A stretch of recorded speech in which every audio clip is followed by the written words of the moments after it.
Hey guys, JF Musial here. This is FLDetours and I am in the new Infiniti M56, new for 2011. Now, we're in beautiful San Diego, right north of the Mexico border, and it's beautiful. It's 70 degrees out, not a cloud in the sky, but back in New York it's snowing, 27 inches to be exact, I think. And well, the entire crew that was going to come out and shoot this episode with me actually wasn't able to make it. Luckily, I have a camera, and well, I'm going to be doing this entire review by myself. Not only reviewing it, but shooting it, yeah. So, I hope it doesn't suck. If it does, I apologize. Either way, this is FLDetours.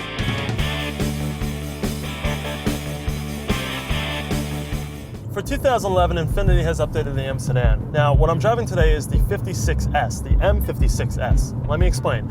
56 stands for 5.6 liter V8. Produces about 420 horsepower. That's about 95 more than the outgoing top-of-the-line M. Now, the V8 in this car is not the same V8 as what you've seen in the QX for the past few years. It's a completely redone engine. So it actually redlines higher, has less torque, but it is more powerful. And it goes very well on windy roads, especially on highways, but you just don't have that pulling sensation as you would in a BMW M5 or any other car with 420 horsepower. What's even greater is that this car gets 25 miles per gallon on the highway and 16 miles per gallon in the city.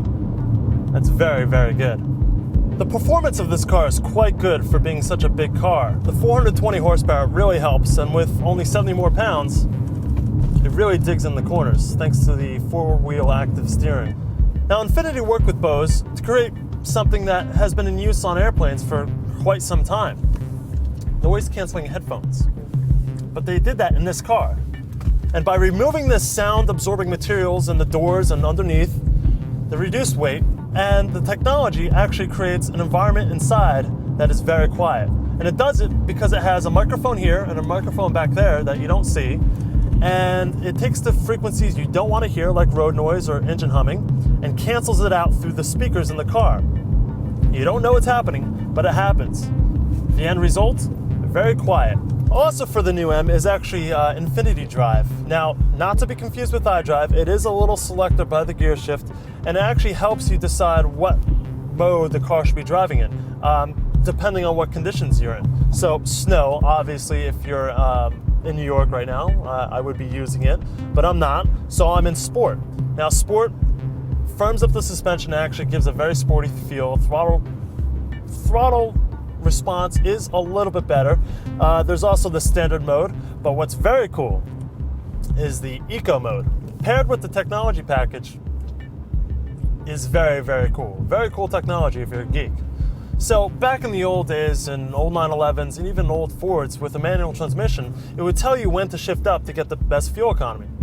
This, paired with the 7-speed automatic transmission, is actually quite fascinating. It actually applies force against the throttle to put the throttle where it needs to be and make you understand where you should be driving with the throttle to tell you where is the best fuel economy when driving. So I'm in Eco mode right now. I'm going to accelerate, and it's forcing back at me right now to tell me where my throttle should be in order to get the best fuel economy. Now, of course, if someone pulls out, I can slam on the gas and everything else is canceled, which is good. But it's a cool little technology to have. Another cool feature is something called forest air. Now, I thought it was a gimmick at first when I read up on it, but hear me out. So what forest air does is two things. It senses if there are odors outside and will actually close off the vents whenever it senses a bad odor and won't allow that odor to come into the car. And then when it senses the odor is gone, it will open those vents up and then air will continue to flow through. So that's good, especially if you're driving through New Jersey. But what it also does is inside, yes, it sounds gimmicky, but it is actually kind of cool. It will blow air at you in bursts, almost like a breeze if you're sitting in the forest.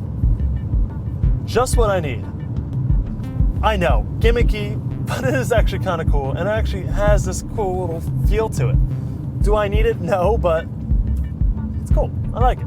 Now, of course, being a luxury car, there are also a lot of technologies that you could do without. Lane departure warning, blind spot warning, cruise control, adaptive cruise control. things as a car enthusiast I don't give a shit about. But this car has them. It's good that it has them. No luxury car should go without it. But what makes me feel good is that there is an option to turn it completely off all the time. You don't always have to reset it. Infiniti realizes that some people just hate that stuff. In conclusion, I have to say, the new M56S with the new engine, the new V8, it's a very good car.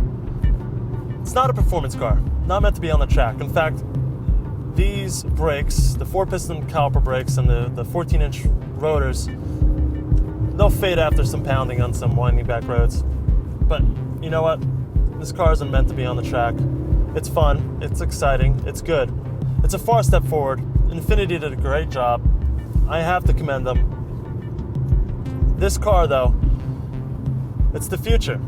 Infiniti has plans on building a hybrid version in the near future, maybe even an electric version. The M56S. Good car.